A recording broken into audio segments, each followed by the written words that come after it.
նախնական ուսումնասիրություններն են դեռ շարունակվում են։ Բացի դա, նաև մենք ոլորտային միջոցառումներ ենք թափ հաղորդել, մասնավորապես օրինակ սպորտային ոլորտի միջոցառումներից արդյունքում վերջին շրջանում մենք խոսեցինք այդ արդյունքներից, հայտնաբերվել է շուրջ 28 միլիարդ դրամի ստվերային շրջանառություն եւ դրա դիմաց չհաշվարկված եւ չվճարված հարկը մոտ 6 միլիարդ դրամ, այսինքն ոլորտային միջոցառումներին ինչը նշանակում է հավասար վերաբերմունք ոլորտի բոլոր կազմակերպությունների նկատմամբ, որպեսզի մրցակցությունը չխաթարվի, այսպիսի արդյունքներ ունենք։ Սա միայն իհարկե օպերատիվ հետախուզությանը չի վերաբերում եւ մենք բոլոր ուղղություններով այդպիսի աշխատանքներ անում ենք, օրինակ նաև մաքսային մեր ծառայողների ուղղությամբ ենք նմանատիպ աշխատանքներ անում, օրինակ վերջերս մի մեծ բացահայտում ենք արել, որ 1.5 միլիարդ դրամի թաքցված հարկ էր, որի մասով հաղորդում ենք ներկայացրել, խոսքը մեծ քանակով մեքենաների ներմուծման մասին է, որոնք կեղծված նույնականացման համարներով են եղել։ Մյուս խումբ գործոնները կոռուպցիայի դեմ պայքարն է, որը խոսք ենք տվել իմ պաշտոնավարման մեկնարկից սկսած, երկու խումբ ցուցանիշներ կան այստեղ, առաջինը ծառայողական քննությունների դերի ուժեղացումն է, մոտ 71 ծառայողական քննություններ ենք իրականացրել, որից 59-ը ավարտվել է կարգապահական պատասխանատվության կիրառմամբ, ինչը 64%-ով ավել է անցած տարվա ցուցանիշից, բացի այդ նշեմ, որ մոտ 23 հաղորդումներ ենք ներկայացրել առերևույթ հանցագործությունների մասին եւ դրանք հիմա ներկայումս ակտիվ քննվում են։ Մյուս ուղղությունը գործոնների դա իհարկե մեր աշխատակիցների կարողությունների եւ բարեվարկության բարձրացումն է։ 9 ամիսների կտրվածքով եթե նայենք, գիտեք, որ մենք իրականացնում ենք պատրաստման գործընթաց եւ աստարի մեր մաքսային ծառայողների մի մասին եւ գրեթե բոլոր հարկային ծառայողներին անցկացրել ենք այդ դասընթացների փուլերով եւ 791 պետ աշխատակից մասնակցել է այս դասընթացներին, որի արդյունքում տարբեր փուլերից մոտ 90 աշխատակից դուրս է մնացել եւ մնացածը շարունակել են իրենց աշխատանքը, իսկ մյուս մասով արդեն համալրումներ ենք իրականացնում։ Սա խոսում է ելի ջանքերի մասին, որ մենք փորձում ենք պրոֆեսիոնալիզմը եւ արհեստավարժությունը համակարգում բարձրացնել եւ համալրել նմանատիպ հատկանիշներ եւ արժեքներ ունեցող կադրերով։ Սա իհարկե այս մասով, բայց մենք նաեւ կարևոր ցուցանիշներ ենք արձանագրել մաքսային համակարգում, որը շատ կարևոր է նշել, ինչու, որովհետեւ մենք այդտեղ առևտուր, արտահանում, ինչպես նաեւ դրա հետևանքով տնտեսական աճ ու տնտեսական զարգացում ենք խթանում, այսպես մի քանի կարևոր ցուցանիշներ մաքսային մասով, նշեմ, որ 9 ամսում մոտ 5%-ով աճ ունենք սպասարկվող բեռնատարների, ներմուծման հայտարարագրերի մասով 9 ամսում մինչև 60 րոպեում սպասարկվել է ներմուծման մոտ 20%-ը, եթե նախկինում 12% էր, այսինքն մենք աստիճանաբար արագությունը սպասարկման բարձրացնում ենք։ Եթե խոսենք մեր ավտոմատ կամ ինքնաշխատ բաստող նման համակարգից, 92 անգամ բարելավել է այդ ավտոմատ բաստողումը։ Ինչ է դա նշանակում։ Դա նշանակում է, որ հիմա մոտ 9348 դեպքով 9 ամիսների կտրվածքով ավտոմատ բաց են թողնվել տարբեր բեռներ, եթե նախքին անցած տարվա 9 ամսում 102 հայտարարագիր էին բաց թողնվել, եւ իհարկե մեր նախնական մաքսային հայտարարագրման համակարգը, որը ներդրվել էր դեռ անցած տարի, այդտեղ էլ 47%-անոց օգտվողների աճ ունենք, որը նույնպես բարձրացնում հեշտացնում է մաքսային սպասարկումը մեր առևտրով զբաղվող տնտեսվարող սուբյեկտների համար։ Մյուսը պարբերաբար խոսքեր է գնում իրավական գործընթացների հետ կապված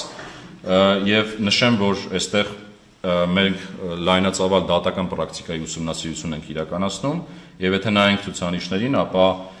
ի վնաս ՊԵԿ-ի կայացված դատական համակարգում որոշումները էապես նվազում են, օրինակ անցած տարի 1549 դատական ակտի դիմաց այս տարի ունենք 1087, եթե ի օգուտին նայենք, հակառակն է տեղի ունենում 274 դատական ակտից 533 եւ բացի դա նշեմ, որ առաջիկայում մենք հանդես կգանք հայտարարությամբ, որտեղ մեծ ուսումնասիրության արդյունքում մեծ քանակի ՀԴՄ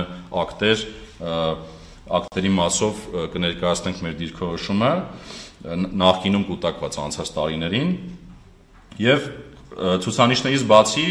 նշեմ նաեւ որոշ կարևոր բարեփոխումներ ու ծրագրեր ու նախաձեռնություններ, որոնք իրականացել ենք այս ընթացքում եւ մինչեւ դրան անդրադառնալը նաեւ նշեմ, որ այսօր հրապարակել ենք մեր համառոտագիրը եւ այս բոլոր ցուցանիշները, որը նշեցի,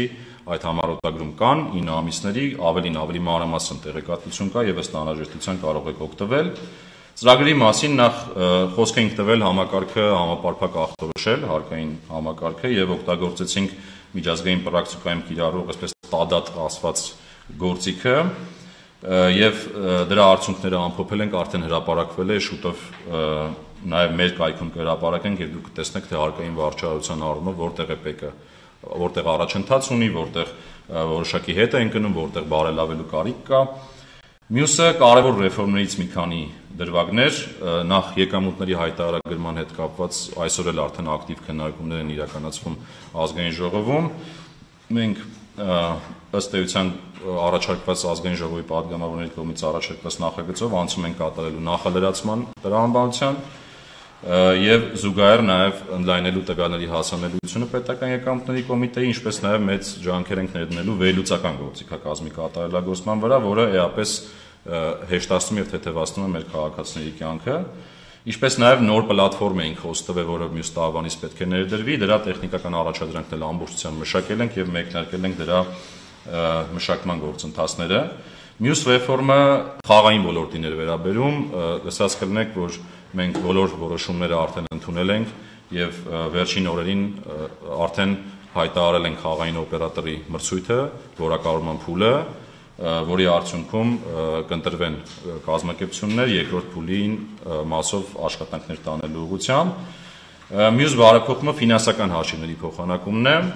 Սեպտեմբերի 30-ին արդեն հաջողությամբ իրականացվել է ֆինանսական հաշիվների փոխանակումը մի քանի տասնյակ երկրների հետ եւ մի նոր կարևոր համակարգ ենք ներդրել, դա նախնական գնագործման պայմանավորվածությունն է, մասնավորապես Գազպրոմի հետ տվյալ դեպքում,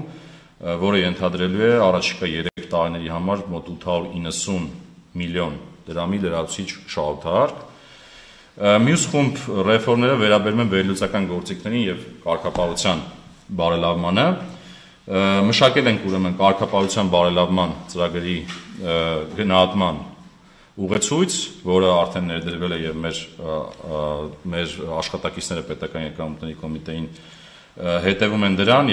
եւ դրա միջոցով մենք կարողանալու ենք հարկավճարողներին դասակարգել ըստ իրենց ռիսկերի, ոլորտային միջոցառումներ պլանավորել եւ իրագործել ավելի թիրախային վարչարություն։ Մյուս խումբ գործոնները վերլուծական գործիքների տեսանկյունից նշեմ, որ մենք մի քանի նոր գործիքներ ենք ներդնում, մասնավորապես արհեստական բանականության մասով, որի մասով հանդես ենք եկել հայտարարությամբ, արդեն պիլոտավորման փուլում են այդ գործիքները։ Մյուսը օրինակ տեղեկատվական տեխնոլոգիաների ոլորտի ավելի լավ ուսումնասիրության համար, ինչու, որովհետև այդտեղ հիշեք այս տարվանից մեկնարկեց արտոնությունների լայնածավալ արտոնությունների կիրառում, երրորդը մաքսային ռիսկերի վերլուծության համակարգն է, ամբողջությամբ վերանայել ենք մաքսային ռիսկերի վերլուծության համակարգը եւ բարելավել, որի արդյունքում գիտեք 3 տեսակի ռիսկեր կան, կանաչ ռիսկ, որը նշանակում է առանց զննման բաց թողում, եթե մինչև հուլիսի 1-ը այս տարվա կանաչ ռիսկի մակարդակով բաց թողումները կազմում էին 54%-ը մեր ներմուծումների, հիմա արդեն մենք ունենք 62%, 8%-ային կետ բարելավել է ու այդ պրոգրեսը շարունակական է։ Եվ թվայնացումից կուզեմ մի քանի կարևոր նախաձեռնություն խոսել, տարբեր մարդիկ, տարբեր տենց հարթակներում խոսում են մեր թվայնացման խնդիրների, մեր համակարգի խնդիրների մասին, բայց այստեղ շատ կարևոր է պարզաբանել, թե ինչ է տեղի ունենում։ Նախ առաջինը, եթե ցուցանիշներին ամբողջական նայենք, ապա 9 ամսվա կտրվածքով այդ այսպես ճակերտավոր ասած խափանումները, որը մեր լեզվով նշանակում է, երբ համակարգը անասանելի է, ծանրաբեռնված է կամ սպասարկման ժամանակ անջատումներ են լինում, դա կես տոկոսը չի գերազանցում, այսինքն 99.5% դեպքերում համակարգը աշխատում է եւ մեր հարկվճարողները կարողանում են նորմալ հաշվետվություններ գեներացնել եւ վճարել նաեւ իրենց հարկերը։ Թվայնացման առումով նշեմ, որ այնուամենայնիվ մենք խնդիր ունենք համակարգը ամբողջությամբ ախտորոշելու եւ արդեն մեկնարկել ենք աուդիտը մեր հարկատու 3 համակարգի եւ դրա արդյունքներով հետագայում կիսվենք հանրության հետ։ Մյուսը հարկային մասով դրոշմարման ենթակա ապրանքների հետագծելիության համակարգի բարելավումն է, երկու բարեփոխում ենք արել այս ընթացքում, մեկը հավելված է ներդրվել, որը թույլ է տալիս տեղեկատվությունը փոխանցել պետական եկամուտների կոմիտե, եւ երկրորդը, որը հունվարի 1-ից է գործելու, այդ հաշիվ ապրանքագրերին հետ սինխրոնիզացիան է այդ դրոշման իշերի։ Մյուսը թվային աշխատանքային պայմանագրերը արդեն գործարկվել են եւ գիտեք, որ մյուս տարվանից, այսինքն հունվարի 1-ից դա արտադիր է եւ պետք է անցնենք թվային համակարգ։ Մյուս կարևոր նախաձեռնությունը, որին ակտիվ մասնակցություն ունենք, ժամանակավոր անաշխատ ունակության մարության նպաստների տրամադրման գործընթացի ավտոմատացումն է, որի մասով աշխատանքները մեր մասով ամբողջությամբ ավարտել ենք։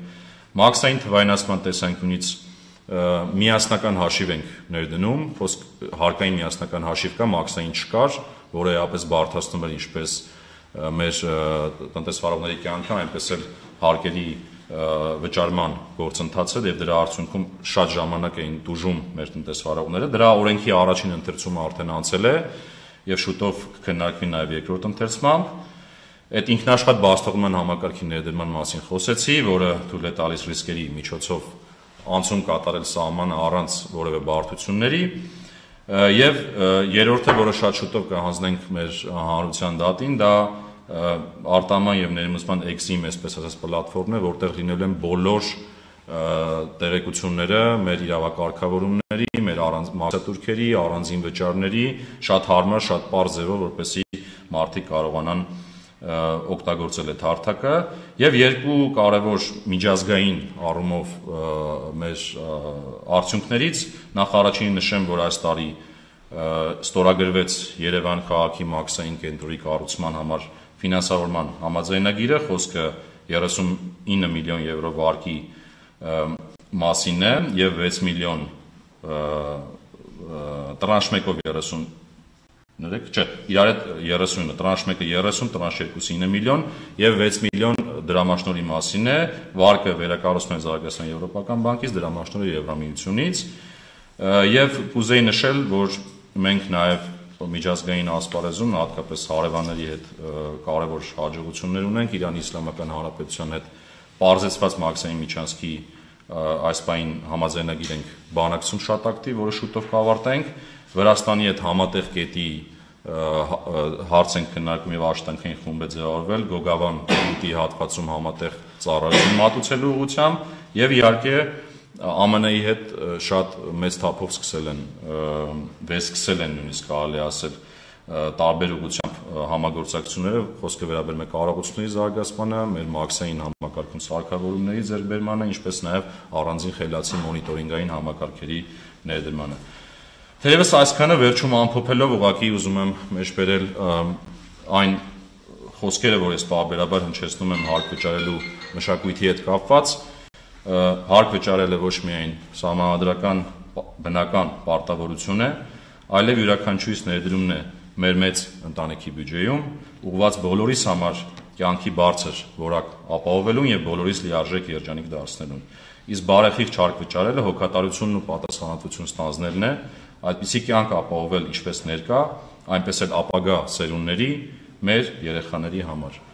որը համոզված եմ յուրաքանչյուր զգում եք ձեր հոգու խորքում։ Այսքանը պատրաստ եմ պատասխանել ձեր հարցերին։ Շնորհակալ եմ շատ, հարցերով շարունակենք։ Պարոն Հակոբյան, դուք ստվերային շրջանառության բացահայտման ուղղված ցուցանիշներ ներկայացրեցիք։ Պիտի խնդրեմ նաև ոլորտային, բացեք, որ ոլորտն են առավել շատ առույցի բաժին ընկել եւ ռիսկեր որտեղ եք տեսնում։ Շնորհակալություն հարցի համար։ Ստվերային շրջանառության տեսանկյունից մեր եթե բոլոր ուղղություններով աշխատանքները բացահայտում են, որ մեր ստվերային շրջանառությունները ավելի շատ կենտրոնացված են լինում շինարարությունում եւ առևտրում։ Խոսքը, երբ ասում շինարարություն եւ առևտուր, իհարկե խոշորացված եմ խոսում, բայց խոսքը վերաբերում է գրեթե բոլոր ուղղություններով, այսինքն առևտրի գրեթե բոլոր ուղղություններին, շինարարության գրեթե բոլոր ուղղություններին, այս երկու ոլորտները ամենախոշորներն են այդ առումով, ստվերի կենտրոնացվածության տեսանկյունից։ Շատ լավ, հարգելի գործընկերներ, քանի որ մեր գործընկերների մի մասը առցանց է մեզ հետևում եւ հարցեր եւս ուղարկում են, խնդրում եմ սկզբնական շրջանում յուրաքանչյուրս մեկական հարց տանք, հետո նորից շրջափուլը կանցնենք, եթե ժամանակ լինի, խնդրեմ։ Պարոն Հակոբյան, դուք խոսեցիք բյուջեի հավաքագրումների մասին, ես ուզում եմ հիշեցնել, որ կառավարությունը մի կողմից խրախուսում է անկանխիկ գործարքները, որոնք ձեր տրամաբանությամբ, այսինքն կառավարության հենց ստերին են պայքարելու գլխավոր միջոցներից մեկն են, բայց մյուս կողմից կարելի ասել արգելակներ սահմանում դրանց համար, ըստ այն դուք եք նկատել, որ շատ մանր առևտրի կետերում վաճառողները խուսափում են անկանխիկ գործարքներ անելուց, քարտով ստանալուց, պատճառաբանելով, որ իրեն միջնորդավճար են վճարում դրա համար եւ իրենց ավելի թանկ են հազարդրամած ապրանք եւ նախընտրում են կանխիկ վճարել։ Հիմա բացատրեք տրամաբանությունը որն է այստեղ խրախուսանքը, եթե այնպիսի պայմաններ են ստեղծված, որ անկանխիկ գործարքները ի վնաս տնտեսվարողի են լինում եւ շատ դեպքերում իրենք խուսափում են, հատկապես գյուղական համայնքների մարզերում փոքր առևտրի կետերը։ Եվ դուք նշեցիք, որ 20 քանի տոկոսով քաղաքներ նվազել են օպերատիվ քաղաքական ծառայությունները,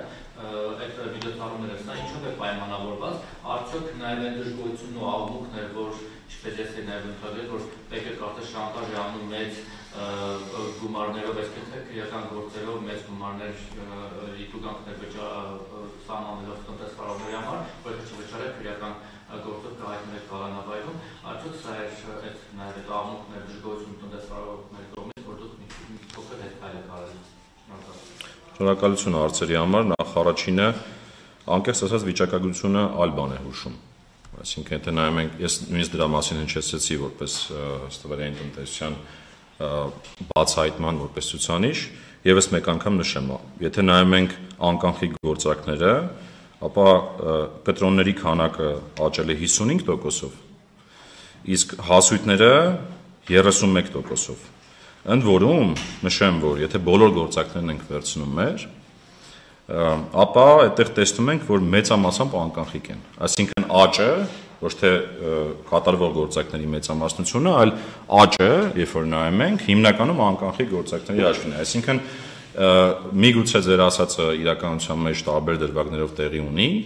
բայց ընդհանուր միտումը դեպի անկանխիկի է։ Հետևաբար խոչընդոտներ որպես այդպիսին մենք անկեղծ ասած չենք տեսնում։ Տեսնում ենք առանձին դրվագներով, որը արդեն մեր վերահսկողության ներքո է, այսինքն մենք մեր ՀԴՄ ստուգումների, ընթացիկ հսկողության ստուգումների միջոցով փորձում ենք թիրախային բացահայտել։ Ինչ վերաբերում է մյուս մասին, ասիկ հետքայլ, ես չեմ կիսում այդ մոտեցումը, ինչու որովհետև հենց եթե նայենք այս տարվա սկզբից է դա այդպես, այսինքն մենք ի սկզբանե հենց ավելի քիչ օպերատիվ հետախուզության միջոցառումների միջոցով կարողացել ենք ավելի մեծ ստվեր բացահայտել եւ ես բացատրեցի թե ինչու։ Մեկը թվային գործիքների կիրառությունն է, ասենք օրինակ ասեմ,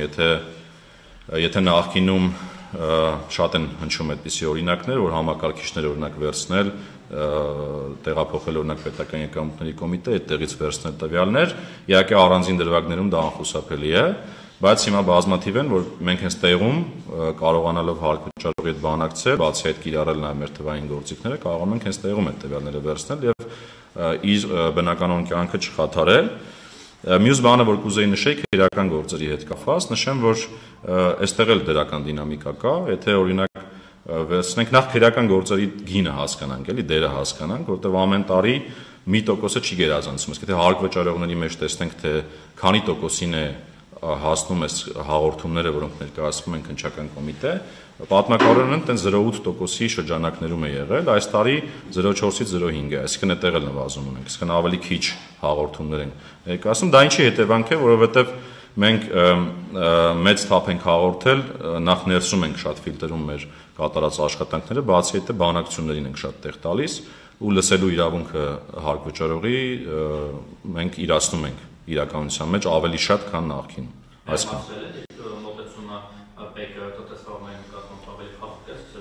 Դա փափկության մասին չի խոսում, դա խոսում է թիրախայնության բարձրացման եւ գործընկերային տրամաբանության ավելացման մասին։ Շնորհակալություն, խնդրեմ ձեր հարցը։